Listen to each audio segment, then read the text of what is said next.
नमस्कार। कक्षा 12वीं की पाठ्यपुस्तक आरोह भाग 2 के पाठ 14 पहलवान की ढोलक, जिसके लेखक फणीश्वर नाथ रेणु जी हैं, इनका जीवन परिचय इस प्रकार से है। रेणु जी का जन्म 4 मार्च सन 1921 को औराही, हिंगना, जो पहले पूर्णिया जिले में आता था, जिसे अब अररिया के नाम से जाना जाता है, बिहार में हुआ था।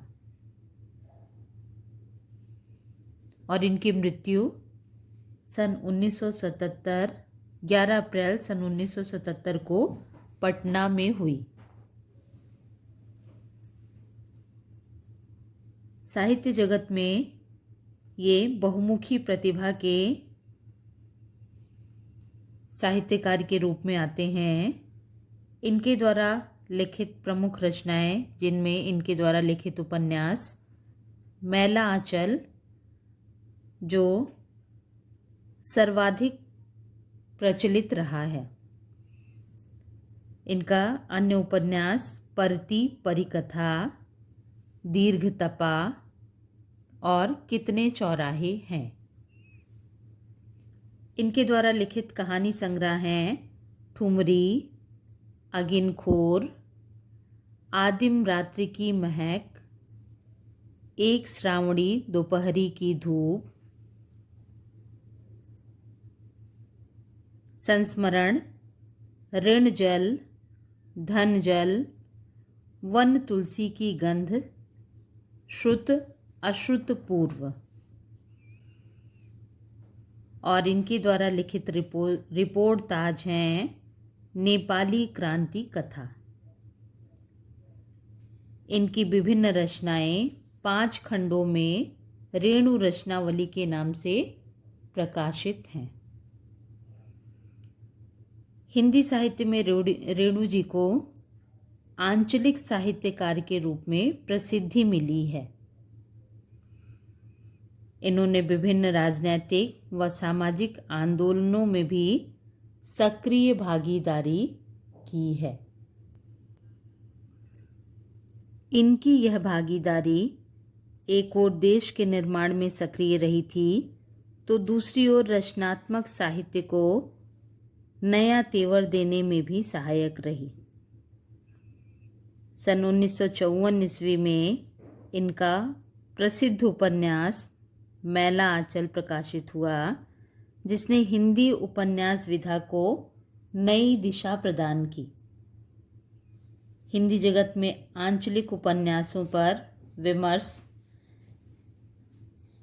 मैला आंचल इसी उपन्यास से आरंभ हुआ। आंचलिकता की इस अवधारणा ने उपन्यासों और कथा साहित्य में गांव की भाषा संस्कृति और वहाँ के लोक जीवन को केंद्र में लाकर खड़ा कर दिया। लोकगीत, लोकोक्ति, लोक संस्कृति, लोक भाषा एवं लोक नायक की इस अवधारणा ने भारी भरकम चीज की जगह, नायक की जगह अंचल को ही नायक बना डाला। उनकी रचनाओं में अंचल कच्चे और अनगढ़ रूप में ही आता है। इसलिए उनका यह अंचल एक तरफ सस्य श्यामल है, तो दूसरी तरफ धूल भरा और मैला भी।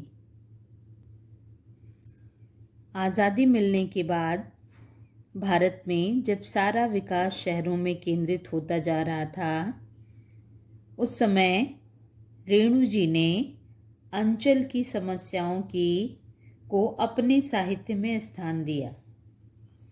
इनकी रचनाएं इस अवधारणा को भी पुष्ट करती हैं कि भाषा की सार्थकता बोली के साहचर्य में ही संभव है। रेणु जी की भाषा भी अंचल विशेष से प्रभावित है। इन्होंने आम बोलचाल की भाषा को अपनाया है। मिश्रित शब्दावली का प्रयोग है। गंभीर विषयों पर भाषा संस्कृत निष्ठ हो जाती है एवं इनकी भाषा में चित्रात्मकता बहुत अधिक मिलती है।